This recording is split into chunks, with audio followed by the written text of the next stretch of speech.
My name is Ethan Cole. I'm 17 years old. 3 months ago, my stepmother sat me down at the kitchen table and told me to sign over the $400,000 my mother left me. My dad stood behind her, arms crossed, silent. Then he said something I'll never forget. She's your family now. Your mom would have wanted you to share. I didn't argue. I didn't yell. I didn't cry. I just nodded. And the next morning, I handed them an envelope, a sealed letter from my mother's lawyer. What was inside that envelope didn't just stop them. It broke my father, not because of the money, but because of what my mother wrote about him, words she had hidden, waiting for exactly this moment. Before I take you back, I want to ask you something. Have you ever been pressured by your own family to give up something that was meant for you? If you have, stay with me, because this story isn't about money. It's about something much harder to hold on to.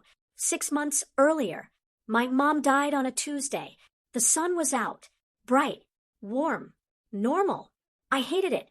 Her name was Lena Cole.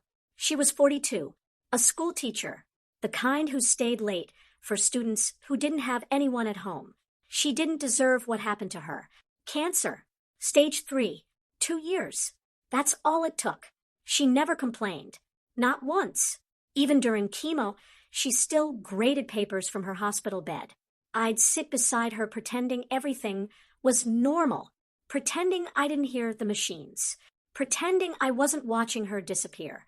The last week, she could barely speak, but she pulled me close and whispered something I didn't understand. Everything you need is with Harper. Promise me you'll call her. I didn't know who Harper was. I didn't ask. I just said, I promise. She smiled, and then she was gone. I was alone when it happened. My dad hadn't visited once in 2 years. Not when she got sick. Not when she lost her hair. Not even at the end. He sent a text the next day. Sorry for your loss. That's it. A week later, I moved in with him. I didn't have a choice. The court gave him custody. His new house already had a family. His wife, Angela. Her daughter, Maya. Her son, Tyler. 3 bedrooms. Guess where I slept? A storage room. A folding bed. No window. The first night, I heard Angela in the kitchen. She wasn't whispering. How long until we deal with the money? I froze. Money. They already knew. A week later, at dinner, Angela brought it up. Casually. Ethan, your mom left you something, right? I nodded. It's in a trust. She leaned forward. We can help manage that. We. That word again. This wasn't a question. This was a plan. 2 weeks later, they didn't ask anymore. They tried to take control. Legal papers. Guardianship over my inheritance. That's when I realized this wasn't about helping me. This was about taking everything. That night, I remembered the name. Harper.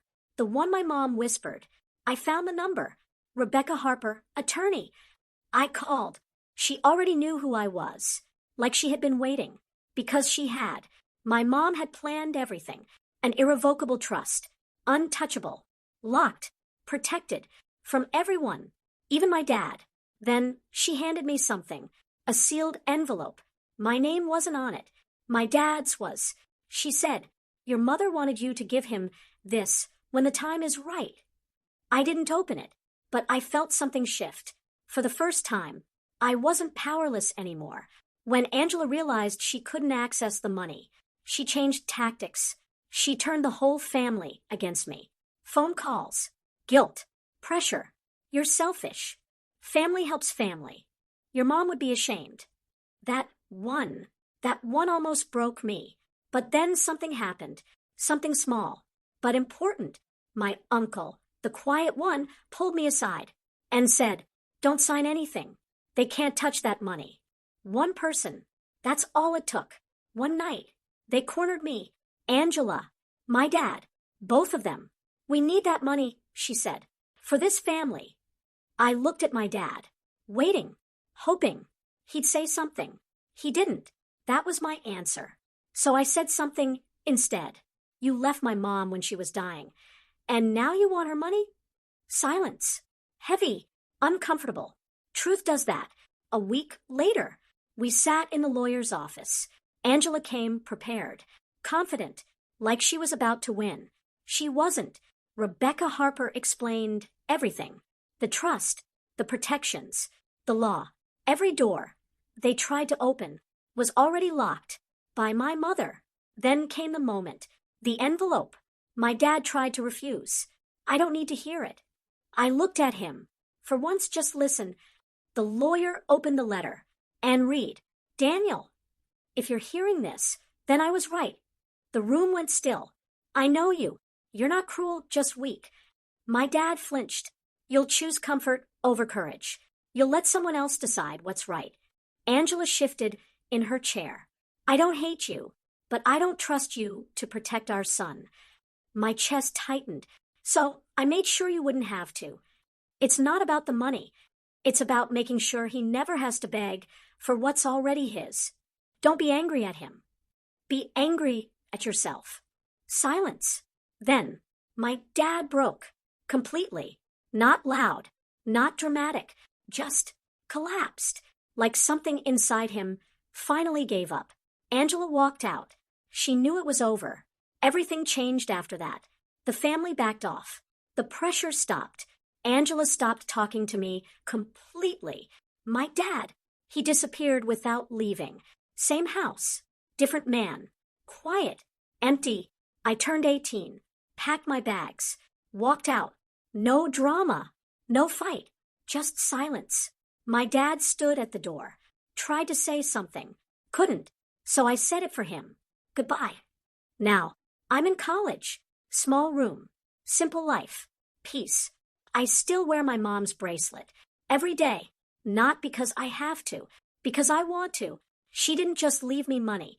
She left me protection, clarity, strength, and something even more valuable, the ability to say no. If you've ever been told that family means giving up what's yours, listen carefully. That's not love. That's control. My mom knew that, so she didn't argue. She didn't fight. She planned. And because of that, I never had to beg.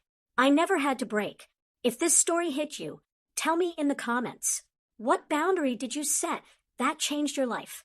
And if you want more stories like this, stay with me, because some battles aren't fought with anger. They're won with silence.